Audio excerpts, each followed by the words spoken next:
What is it that you like the most about therapy? Oh man, that's a great question. There's definitely a bunch of stuff that I can say off the bat, but to start, I would say just being able to engage with cool people. I mean, there's a lot of people that I've gotten to meet through therapy that I otherwise wouldn't have been able to meet any other way. So I think for me, it's just that privilege of really just kind of connecting with people in all walks of life, from various backgrounds, colors, creed, and different things like that. So I feel like, to me, that's an honor to be able to connect with these people. And then also just being able to be a part of somebody's story, you know what I'm saying? So for somebody to really allow you to be a part of their journey, whatever that journey may be, and to say, you know what, I trust this person enough to help me get through where I want to get through, to kind of guide my process. Because at the end of the day, it's not an automatic, it's not a given that you guys are going to connect, you're going to click.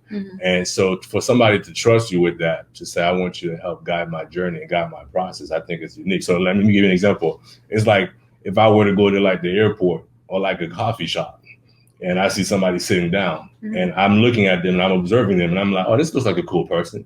Let me go approach them, sit down and just get to know them. Say, hey, I've been watching you. You're cool. I'm cool. You know what I'm saying? Let's just have a conversation. I got 45 minutes. You're on the clock. That person will probably look at me crazy like, hey, security, come get this crazy man away from me. But because of therapy, somebody will allow you to do that. And I think that's an honor and a privilege. And so those would be some of the things that I would say I truly enjoy about being a therapist. Okay. And what are some of the challenges that you encounter as a therapist?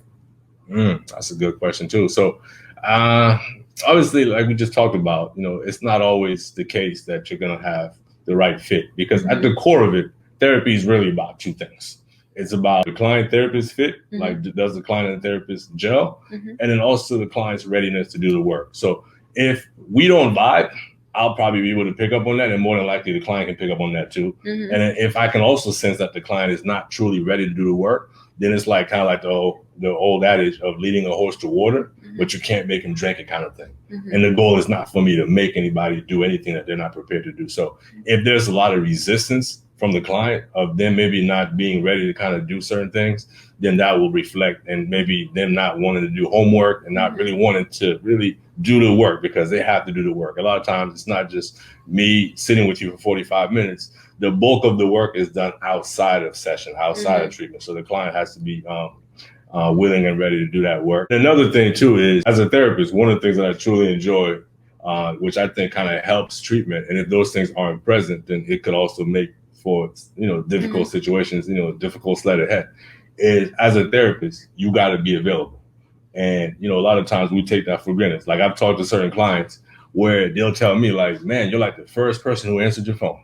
And they'll be like, you're like the first person I've been able to get a hold of, or you're like the only person who called me back, or stuff like that. So that lets me know right there that if off the bat, you don't make yourself readily available to maybe answer a few questions, to do like a consultation, to put the client at ease, that could be a challenge later on. So I pride myself on always making myself available to being able to answer questions and make the client feel comfortable with the process, because it is a process and they may not know what to expect. They may not know what they're getting into. So my role is to really answer questions that maybe even they're not even thinking about, because a lot of times clients don't know what to ask a therapist when they call the therapist's office. So my role is to really put them at ease and to really let them know that I'm here.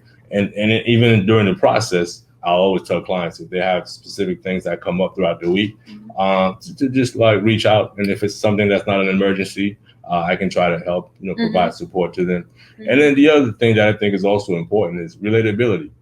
As a therapist, I want to be able to feel like, this client can connect with me on a human level. A lot of times, I don't know, I think I'm not trying to put, my cohort out there, but some therapists come about it where you can kind of see that there's a hierarchy, you know what I'm saying, where maybe the therapist is up here and the client is down here. And my role is to kind of bridge that gap, to create equality in treatment to where the client can feel like they're on an equal playing field. Because like I always tell clients, even if I'm here on this side, like I said, I'm an expert on what I know, but you're an expert on your life. So we need those things to come together. And just as I'm sitting on the side of the table doing this as a therapist, I could have easily been on the other side of the table where maybe there's something or several things that you're much better at me at. and you might be willing to provide me care and support around those things. So I look at all of those dynamics as being equal and important, because as a therapist, the most important thing you have to ask yourself is, would you come to see yourself?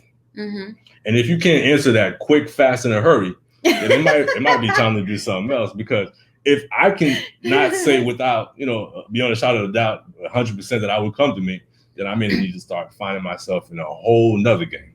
What's up, guys? It's your girl Margot Bingham. Karen Parsons. You're now tuned in. You're now tuned in. You are now tuned in. You are now tuned in to Beard and Curls. Beard and Curls. Beard and Curls. Beard and Curls. Keep it locked.